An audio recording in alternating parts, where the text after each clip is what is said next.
Broadcasting live from the 25th floor of Wisma Nusantara Tamrin number 59, Central Jakarta. 105.8 Light FM, the best slow hit station. 105.8 Light FM. The one and only slow hit station. The one and only. Telephone number 398-35900, 398-35901. Short message service 081-880-1058. Fax number 398-35900, extension 102. Marketing department 525-7892. Or click www.litefmjakarta.com. anytime, anywhere. Light FM, the best slow hit station.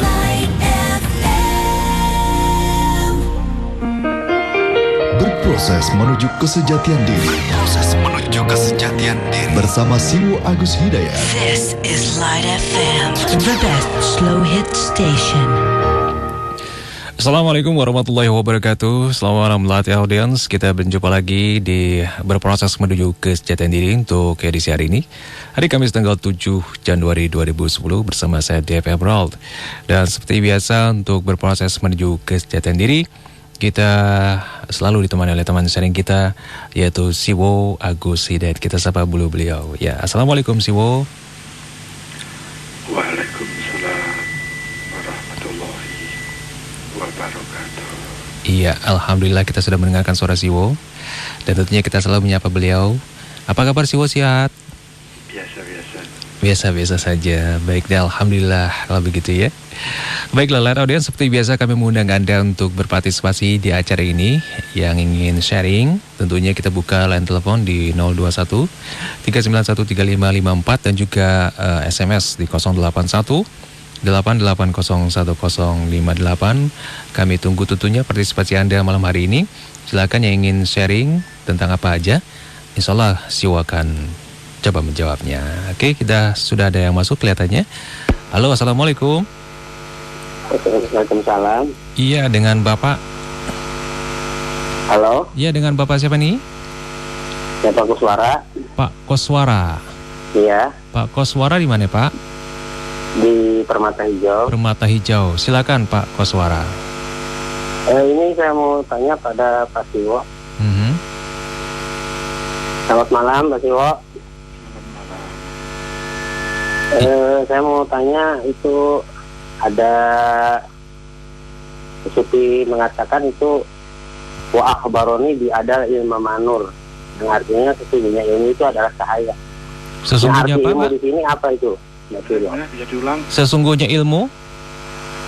Wa akhbaroni bi adal ilma manur. Sesungguhnya ilmu itu adalah cahaya. Arti kajian ilmu di situ kategorinya apa gitu? Iya. Terima kasih. Baik, terima kasih Pak Koswara. Waalaikumsalam warahmatullahi wabarakatuh. Pak Koswara di Permata Hijau sudah membuka berproses menuju kesejahteraan diri malam hari ini. Yang menanyakan, saya nggak tahu nih Siwo apakah ini ayat atau hadis ya. Sesungguhnya ilmu itu adalah cahaya. Nah pertanyaannya, dalam hal ini ilmu itu kajiannya bagaimana ya? Cahaya yang dimaksud itu kajiannya seperti apa? Ya, silakan Siwo dibuka.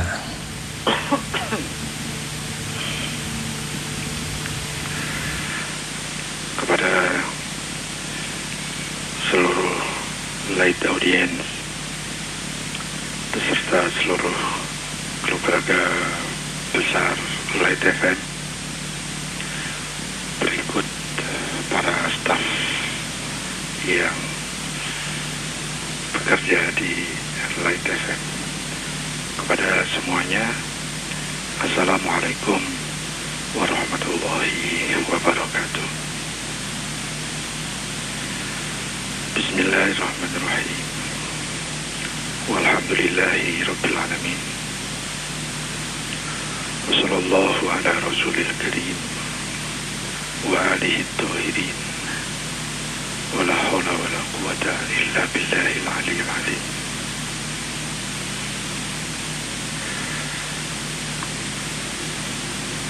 Rekan-rekan semuanya, kita akan berusaha untuk sharing lagi sekedar sharing, bukan untuk saling menilai, bukan untuk saling menghakimi, dan bukan untuk saling beradu pendapat, tetapi sharing. Sharing itu berbagi. Bisa jadi pendapat kita berbeda, tapi dengan semangat berbagi, kita akan bisa lebih memposisikan adanya perbedaan pendapat itu. Kalau kita punya semangat untuk berproses, kayaknya kita perlu menghargai pendapat-pendapat yang meskipun pendapat itu tidak sama dengan pendapat saya atau pendapat Anda atau pendapat kita. Karena masing-masing dipengaruhi oleh latar belakang keilmuan, latar belakang wawasan, latar belakang penguasaan terhadap istilah, terhadap kosakata, dipengaruhi juga dengan semangat dan keikhlasannya, dengan objektivitas dan subjektivitasnya. Jadi logis kalau kita punya pendapat yang berbeda.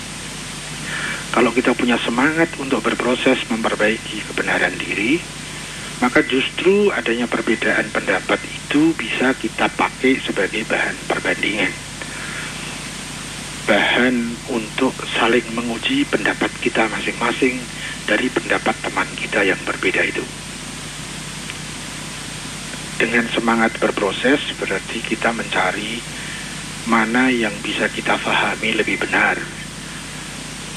Kalau pendapatnya berbeda tapi lebih benar, kenapa tidak kita ambil? Ya. Kalau pendapatnya benar tetapi kita tidak mampu memahami sebagai kebenaran, ya ditaruh saja kan? Tidak harus ditentang. Itu yang saya maksud dengan sharing. Berbagi pendapat, berbagi pemahaman, berbagi teori. Untuk itu, maka dudukkan saya sebagai teman sharing Anda, bukan sebagai lawan, dan juga bukan sebagai narasumber, apalagi rujukan. Saya hanyalah teman sharing Anda. Jadi kalau kita ada perbedaan pendapat, ya logis-logis saja. Dan untuk itu pula, kayaknya kita harus selalu untuk waspada. Karena di dalam sharing kita ini hanya berbagi dan sharing pendapat, maka kita harus lebih cermat untuk menerima ataupun untuk menolaknya. Untuk menerima harus dengan tertib, syukur-syukur dengan bismillah.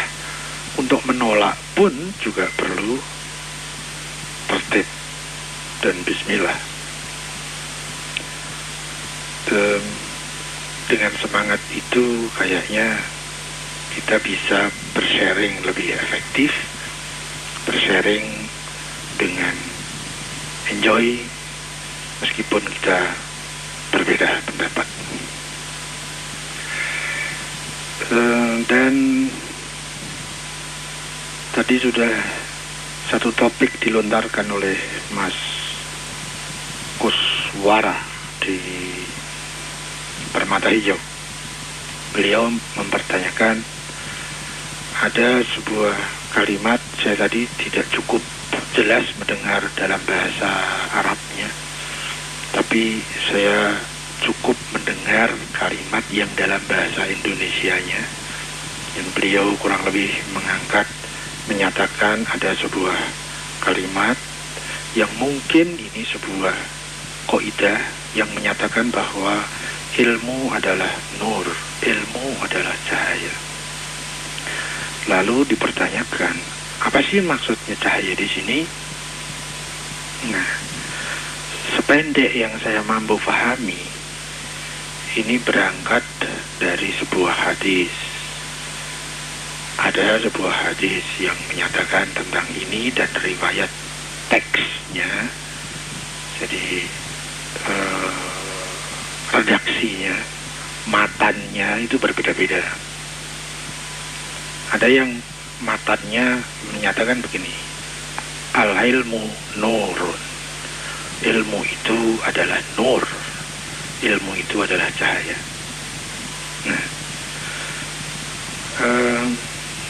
ilmu itu bisa dibedakan dari beberapa kategori, sehingga cahayanya pun juga bisa dikategorikan beberapa kategori.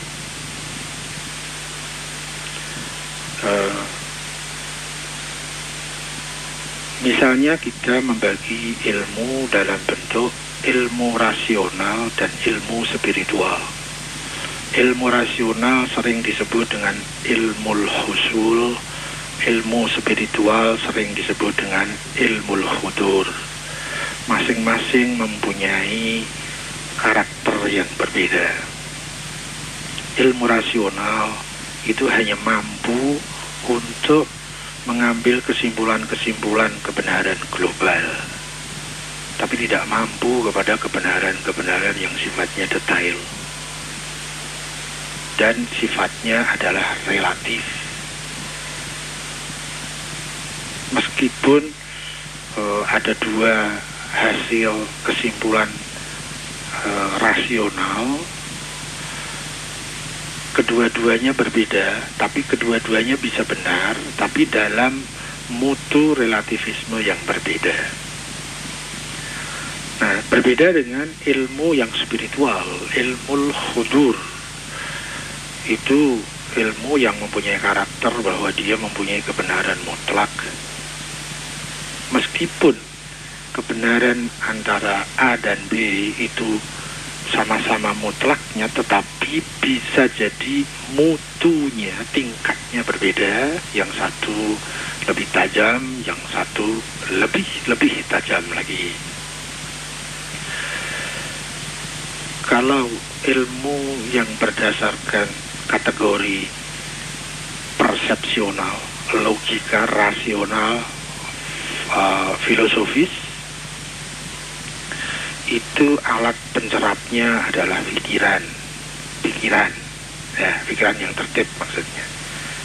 Kalau ilmu yang ilmu hudur atau ilmu spiritual, itu alat pencerapnya adalah pengembangan nurani. Jadi alatnya adalah hati, bukan pikiran. Hati yang bersih, hati yang suci, maka dia otomatis menjadi wadah dari sesuatu yang disebut ilmu hudur.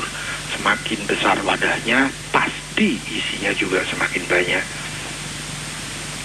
Cara prosesnya, kalau ilmu persepsional, teoritis, ya, konsepsional, itu caranya harus membangun pikiran, belajar, diskusi, dan seterusnya, merenung, tafakur. Kalau ilmu yang hudur, itu caranya dengan pensucian nafsu, pensucian jiwa, yang sering disebut dengan pensucian hati, tazkiyatun nafas. Kalau ilmu persepsional, itu selalu dia mempunyai keterpisahan antara yang memahami dengan yang difahami, antara subjek dan objeknya terpisah. Nah, masuknya melalui data-data, analisa, dan seterusnya. Sementara kalau ilmu yang lebih tinggi mutunya, yang sering disebut dengan ilmu hudur, ilmu kehadiran atau ilmu spiritual, itu dia akan menyatu antara yang memahami dengan yang difahami, antara subjek dan objeknya menyatu sehingga mempunyai kebenaran yang lebih mutlak. Sementara kalau ilmu rasional ilmu logika, filosofis itu masih terpisah antara subjek yang memahami dengan objek yang dipahami. Nah, berdasarkan kategori-kategori ilmu itu, maka kita juga bisa kemudian mengkategorikan nur yang terkait kepada masing-masing ilmu dalam definisi ilmu adalah cahaya. Cahaya yang saya pahami pertama, mungkin umum, bisa menggunakan bahasa umum bahwa cahaya adalah sesuatu yang menerangi. Meskipun kita punya mata, tapi kalau tidak ada cahaya, kita tidak bisa melihat. Ya, jadi salah satu sifat dari ilmu itu menerangi, membikin menjadi jelas. Yang tadinya tidak tahu menjadi tahu, yang tadinya ragu menjadi yakin, yang tadinya tidak tahu menjadi tahu, yang tadinya tidak paham menjadi paham, dan seterusnya. Itu yang saya pahami terkait dengan makna dari cahaya yang paling umum. Nah, berdasarkan kategori tadi, maka cahaya penerang yang membuat hidup kita menjadi lebih terang, lebih jelas, lebih tertib, lebih teratur. Ya, dalam bahasa yang mudah, teori itu mempermudah praktek. Teori itu memperjelas praktek. Kalau teorinya benar, maka kita untuk menuju praktek yang benar tentu lebih mudah. Jadi lebih jelas, lebih terang.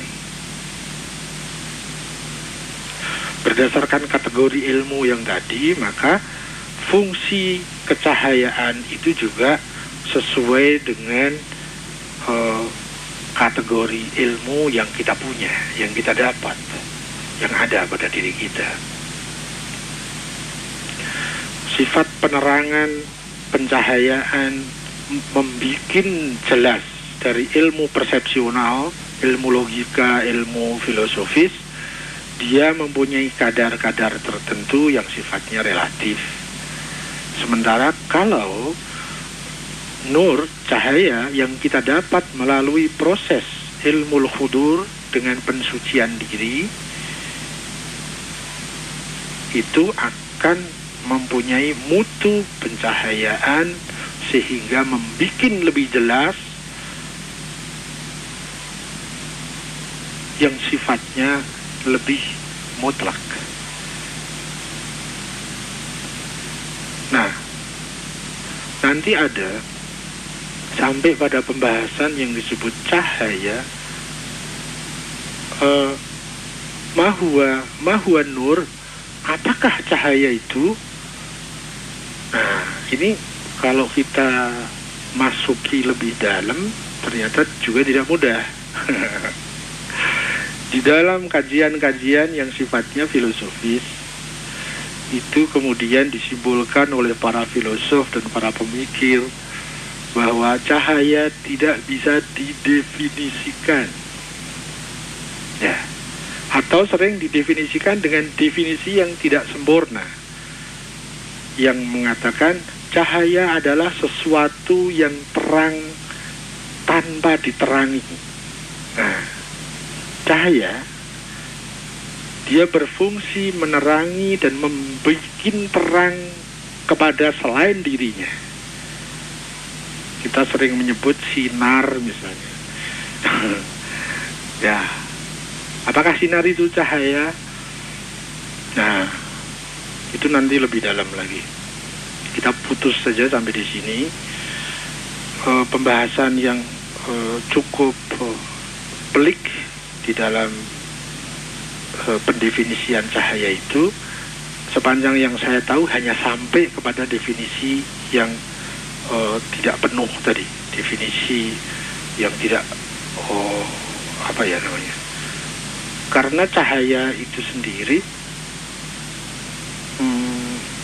sesuatu yang tak terdefinisi. Cahaya adalah sesuatu yang terang karena dirinya terang, dia selalu menerangi tapi tidak butuh diterangi. Itu cahaya. Kalau kalau kita kaitkan dengan ilmu, kemudian kita kaitkan dengan definisi yang tadi, ada ilmu yang dia terang, tidak butuh penerang, tapi dia selalu menerangi. Nah, ilmu apakah itu? Nah, itu sepanjang yang saya tahu adalah ilmu tauhid tingkat tinggi yang sudah sampai kepada penyatuan antara kehendak hamba dengan kehendak Tuhannya, sehingga sang hamba itu tak lagi punya kehendak karena seluruh kehendaknya sudah diluruhkan dan kemudian dia bergantung kepada kehendak sang Tuhan. Itu adalah ilmu yang disebut ilmu cahaya, tapi dalam tingkat yang amat tinggi. Nah, itu tidak mungkin ilmu yang ada di daerah rasional, logika filosofis, tidak. Ilmu itu hanya mungkin bisa digapai pada pada ilmu yang satunya, yaitu ilmu hudur, yang pencapaiannya itu dengan pensucian diri.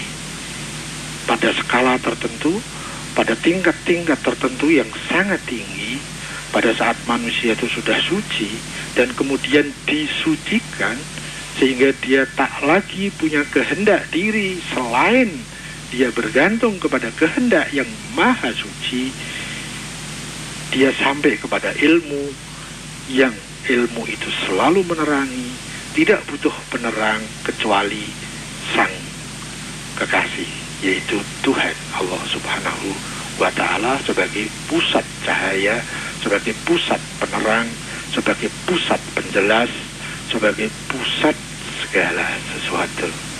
Oh, kalau seseorang sudah sampai ke situ, maka dia disebut manusia Tuhan.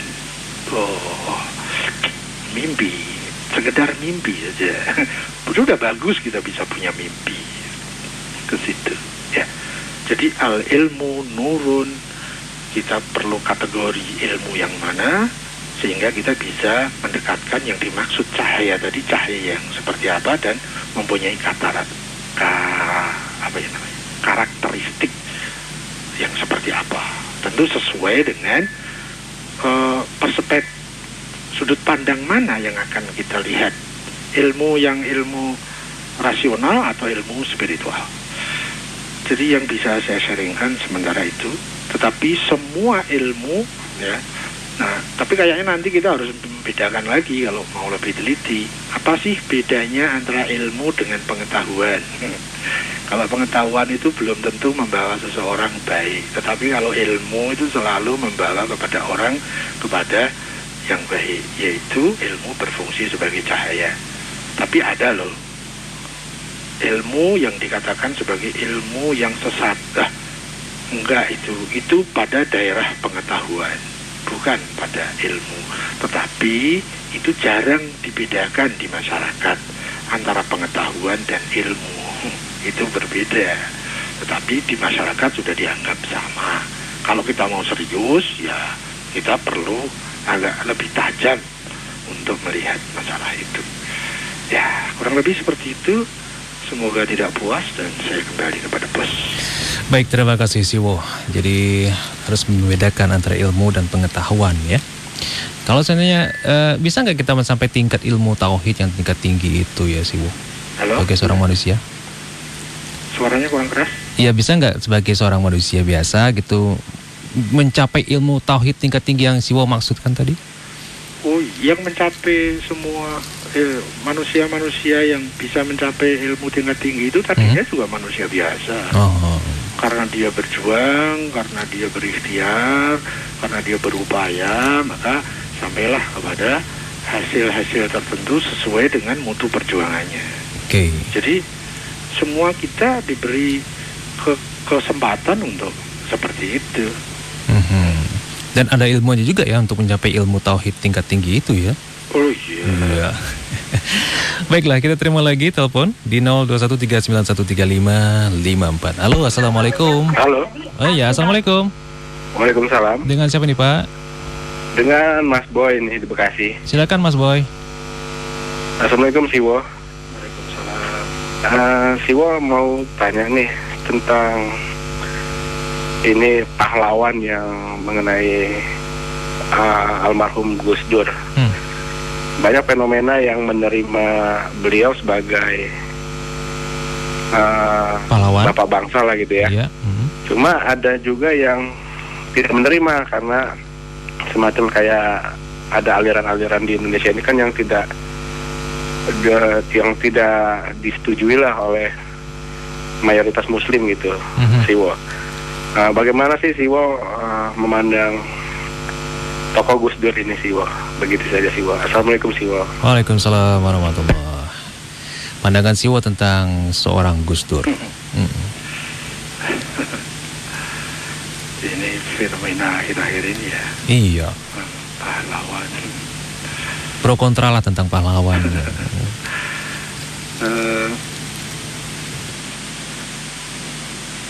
Saya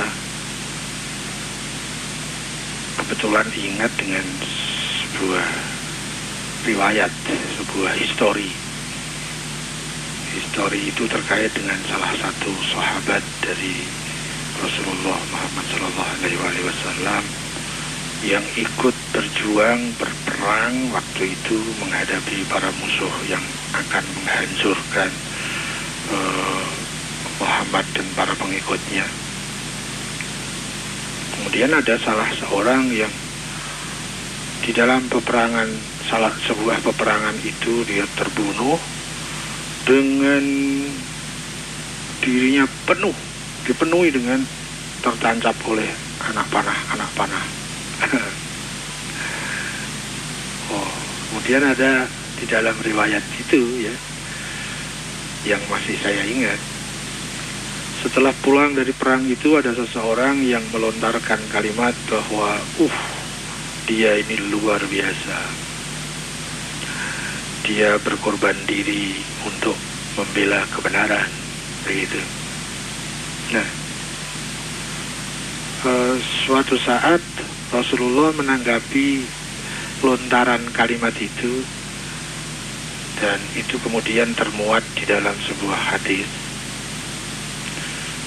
Beliau bercerita bahwa ada pada suatu saat seseorang itu ditanya setelah kematiannya. Saya tidak tahu persis itu periode kapan, ya, periode mana, periode pengadilan yang sebelah mana. Tetapi cerita itu paling tidak kita bisa ambil kok hikmahnya. Ya, kurang lebih begini. Ada seseorang qori. Ya, qori itu pembaca ayat-ayat. Jadi orang yang melaksanakan qiraah disebut qori. Ya, kalau perempuan qoriah. Yang sering melakukan ayat-ayat wahyu itu. Suatu saat kemudian ditanya,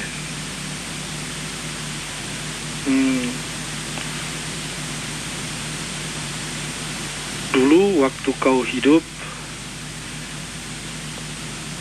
suaramu bagus, lafadzmu bagus, intonasi iramamu bagus, jadi qoriahmu bagus, qiraahmu bagus gitu ya.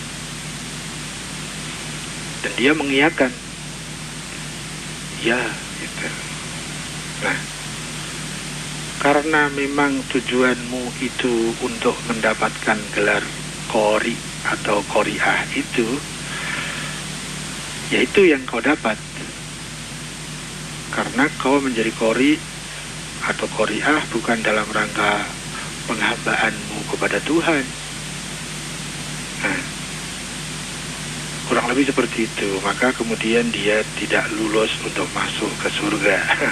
Cerita itu kurang lebih seperti itu deh. Nah, banyak lagi yang lain-lain, dan yang terkait dengan kisah ini adalah ada yang terkait dengan seseorang yang disebut sebagai pejuang. Pada saat dia ditanya, apakah dulu engkau pernah berjuang? Dan dia mengatakan, ya, saya mati di dalam perjuangan itu. Ya, dan setelah engkau mati, engkau sudah mendapatkan apa yang kau inginkan. Kan kamu memang ingin disebut sebagai pahlawan dan pejuang, kan? Ya, jadi kau perang, kemudian engkau pemberani sehingga engkau mati di medan perang. Tapi niatmu kan agar menjadi pahlawan, agar menjadi pejuang. Dan itu sudah kau dapat. Dan engkau tidak berjuang itu dalam rangka penghambaanmu kepada Tuhan, tapi dalam rangka menggapai kepentingan dan target yang telah engkau tetapkan sendiri. Dan betul, kau sudah dielu-elukan oleh seluruh masyarakatmu bahwa engkau adalah seorang pejuang dan digelari sebagai pahlawan nasional. Ya, itu judulnya di dalam hadis yang pernah sempat saya pelajari, syarah-syarahnya itu diberi judul orang-orang yang bangkrut. Jadi kalau pedagang itu betul dia laba, tapi ternyata lebih banyak ruginya gitu. Nah, kalau kemudian dikaitkan dengan seseorang, misalnya Gus Dur gitu ya. Apa kira-kira Gus Durnya itu perlu nggak ya dengan itu?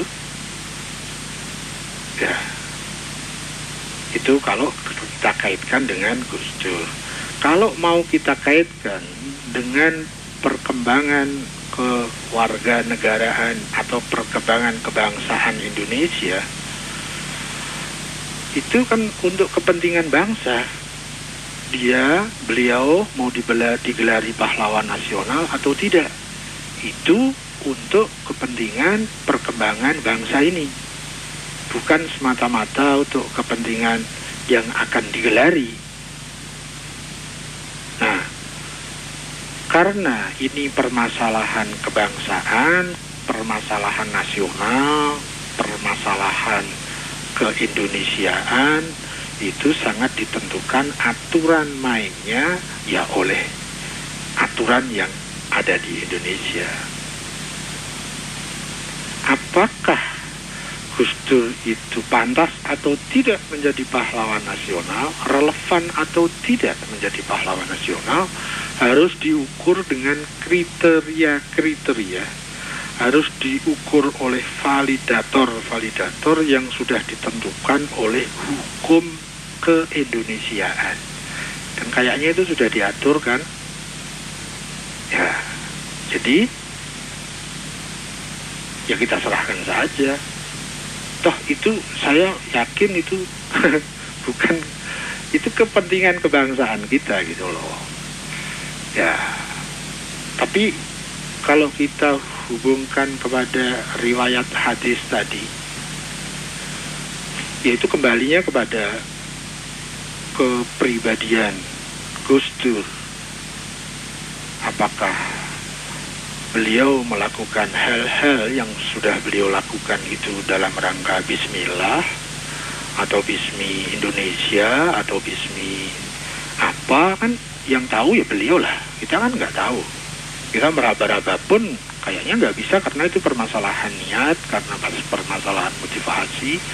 Ya paling banter ya kita bisa meraba, mungkin begini, mungkin begitu, kayaknya begini, atau kayaknya begitu. Ya sudahlah, itu biar menjadi permasalahan Gus Dur, dan biar itu menjadi apa ya namanya, pertanggungjawaban beliau. Kalau amal baik juga akan beliau dapatkan, kalau amal tidak baik, akibat logisnya pun sudah ada sistemnya. Ya kayaknya begitu kan. Jadi kita kayaknya nggak harus terlalu merepotkan terhadap masalah itu deh. Ya, bisa jadi yang sedang direpotkan itu malah tidak setuju, meskipun bisa jadi juga setuju. Jadi kita dalam posisi yang enaknya abstain saja. Ya, karena pada hakikatnya itu kita nggak tahu toh. Ya paling tidak itu sikap saya deh.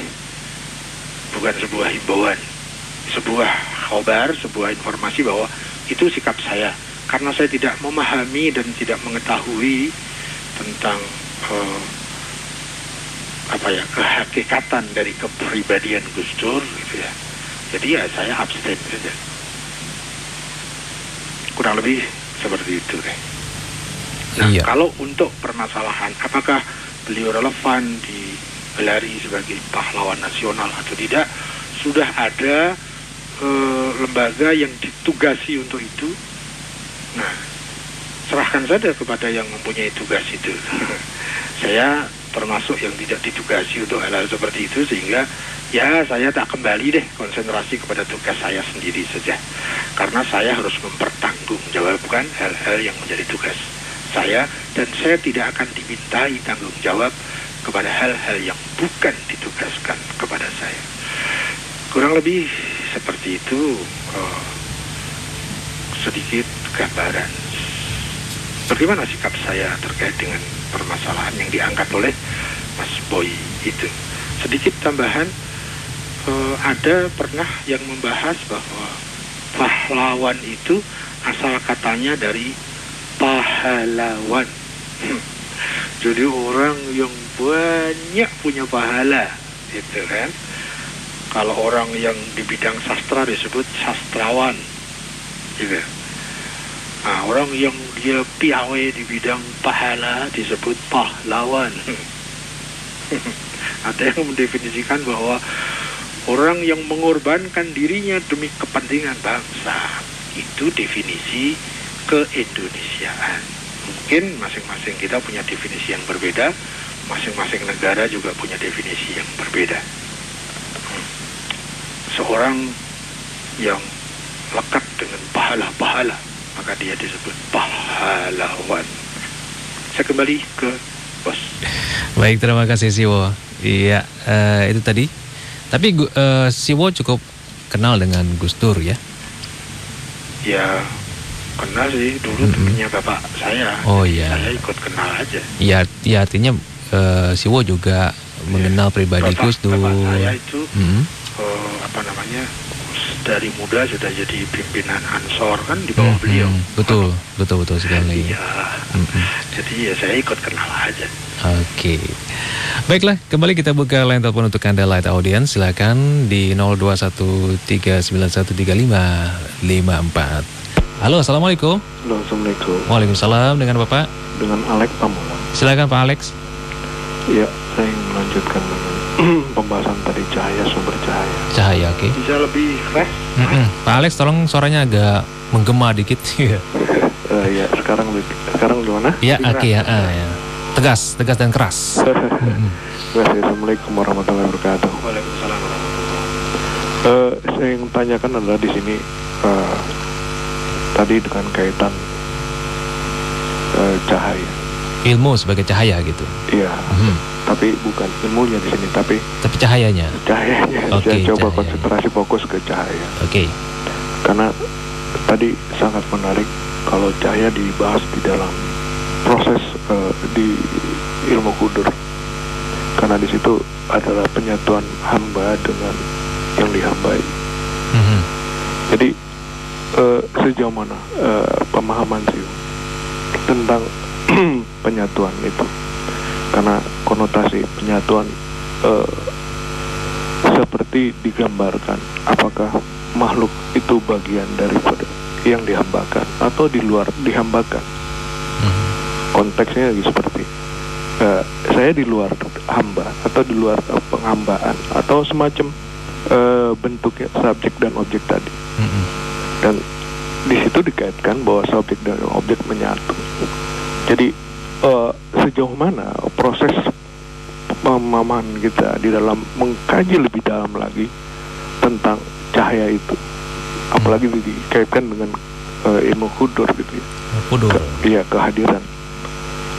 Karena proses yang saya pahami itu adalah proses yang sangat amat dahsyat dan sangat hanya tingkat para rasul dan tingkat para aulia yang sampai ke sana gitu. Nah, pun kita bisa sampai ke sana gitu, tapi mulai proses. Jadi di sini secara ilmu, secara pemahaman, di dalam kita mengkaji tentang cahaya, sumber cahaya, di mana Albert Einstein mengatakan gelap itu tidak ada, yang ada hanya cahaya. Jadi kalau tidak ada cahaya, itu adanya gelap. Jadi hakikat gelap tuh sebenarnya nggak ada, yang ada hanya cahaya. Di mana cahaya itu akan redup atau terang tergantung dari cahaya itu sendiri. Jadi dalam kita proses menuju kesejatian diri, redup atau tidak redupnya itu kan cahaya. Jadi bagaimana kita mencoba mengkaji lagi lebih dalam tentang cahaya. Cahaya itu adalah sebentuk nama, batasan nama, atau kajian lebih dalam tentang cahaya, sumber cahaya. Al-Ghazali mengatakan cahaya dalam cahaya, gitu loh. Jadi hakikatnya sebenarnya apa sih, gitu? Cahaya itu. Maka atau untuk mendekatkan diri cahaya kepada Sang Khalik begitu? Ya, apalagi kayak gitu ya. Bagaimana kita cahaya kita, diri kita ya, sebagai hamba. Bagaimana lebih mendekatkan kepada yang punya sumber cahaya itu sendiri. Terima kasih. Assalamualaikum warahmatullahi wabarakatuh. Waalaikumsalam warahmatullahi wabarakatuh. Bung Alex dari Pamulang. Kira-kira menangkap, Siwo? Ya. Baik. Silakan lanjutkan. Kepada Mas Alex yang beliau mengangkat untuk menyelam lebih tajam terkait dengan permasalahan cahaya. Bahkan beliau tadi mengungkap sebuah kalimat yang kegelapan itu pada hakikatnya tidak ada, karena yang ada cahaya. Kenapa ada gelap? Karena dia tidak terkena cahaya. Jadi kegelapan itu tidak dicipta, tapi kegelapan itu karena sesuatu yang tak tercahayai. Ya, bisa deh kalimat itu diperdalam lagi. Tetapi ada lagi juga yang mengkaitkan bahwa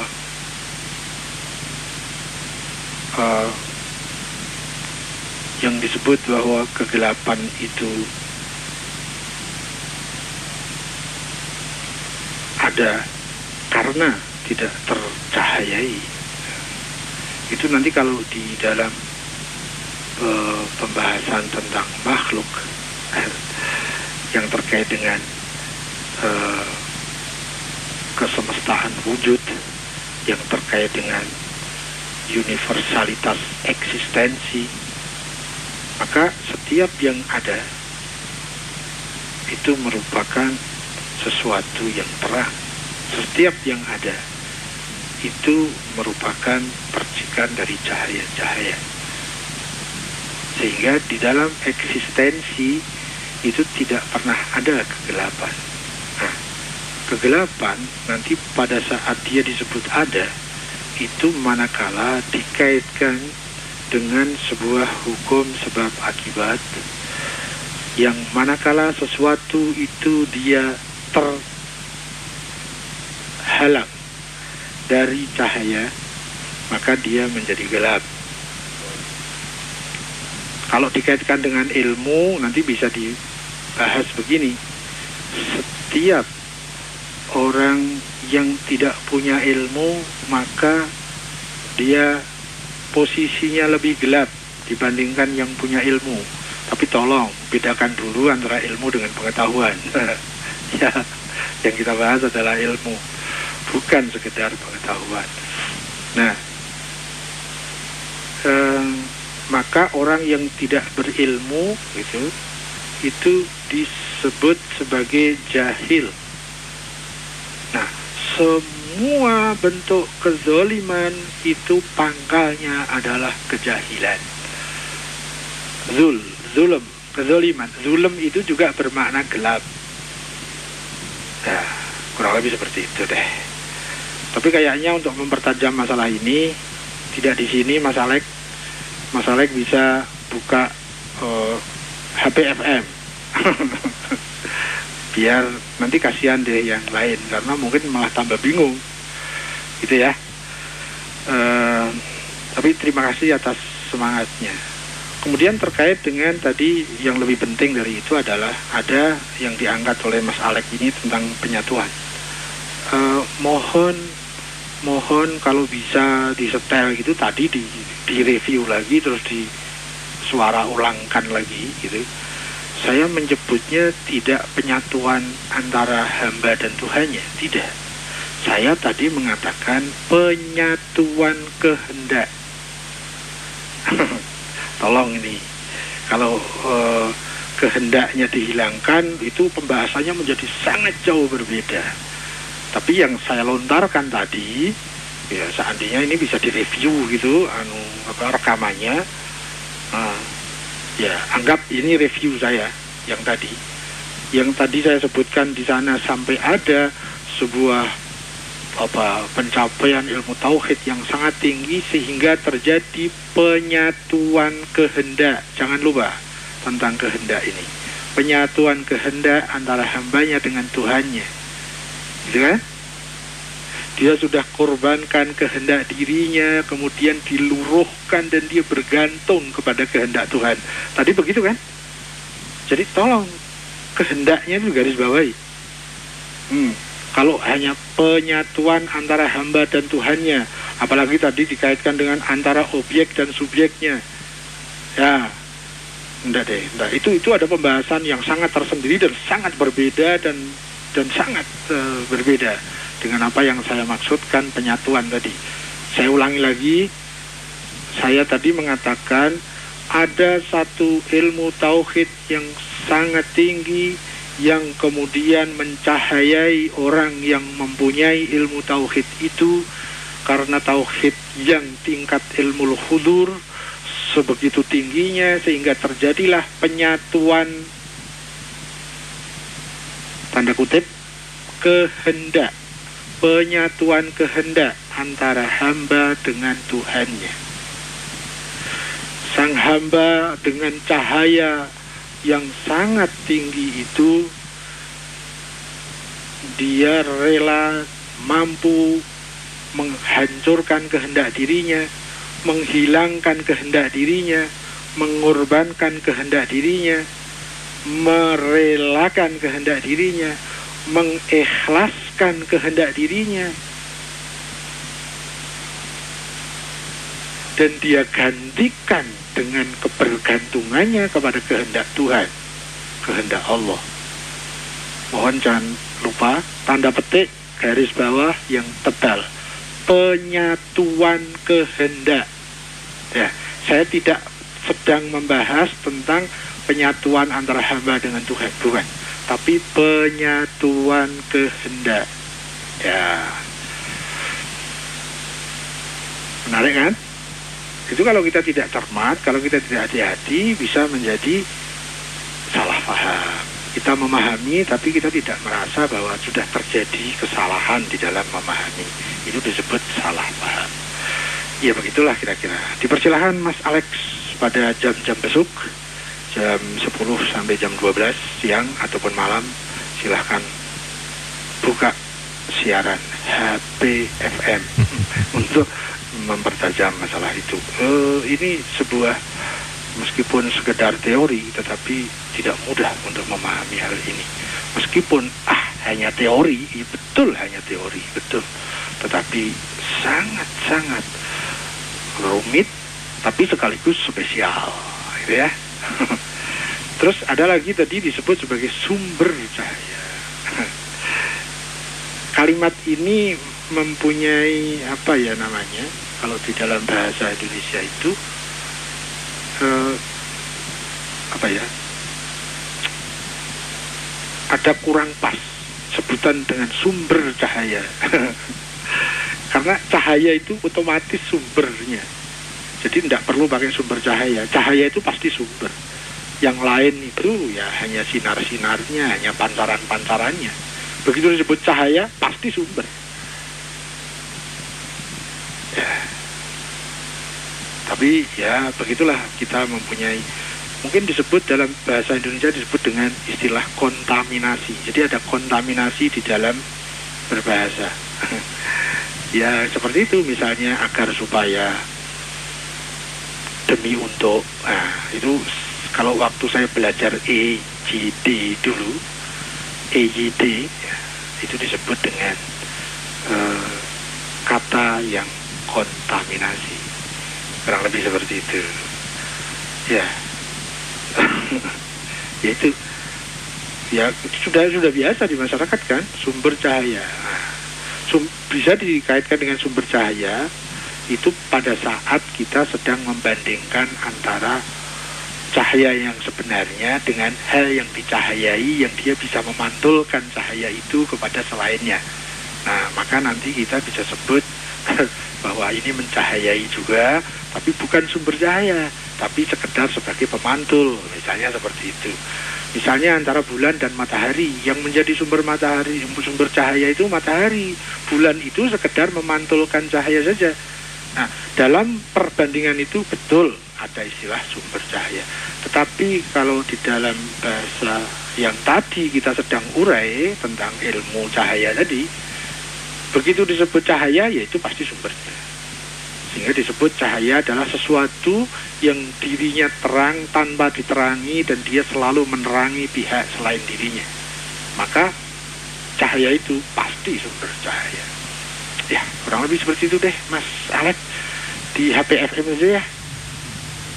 Saya kembali ke pos. Iya. Baik, di HPFM dan jam besuknya jangan lupa 10 pagi hingga 12 siang dan 22 hingga 24. Ya, diniatkan aja untuk besuk. Oh begitu, iya betul. Nanti di akhir acara akan saya sebutkan nomor HP-nya. Oke. Sekali aja ya. Hah? Sekali. Oh mau berkali-kali boleh. Oh, nanti repot. Maksudnya kan untuk Mas Alex. Oh gitu. Iya, untuk Mas Alex ya. Nanti. Ya, kalau Mas Alex berkenan kan mobil. Oh betul. Tapi takutnya kalau saya sebutkan sekarang banyak yang nelpon gitu ya. Acara kita terganggu jadinya. Ya sampai dibatasi jam besuk itu masih jebol ya. Oh gitu ya. Baiklah, light audience, masih ada sekitar 7 menit ke depan. Silakan satu penelpon yang terakhir.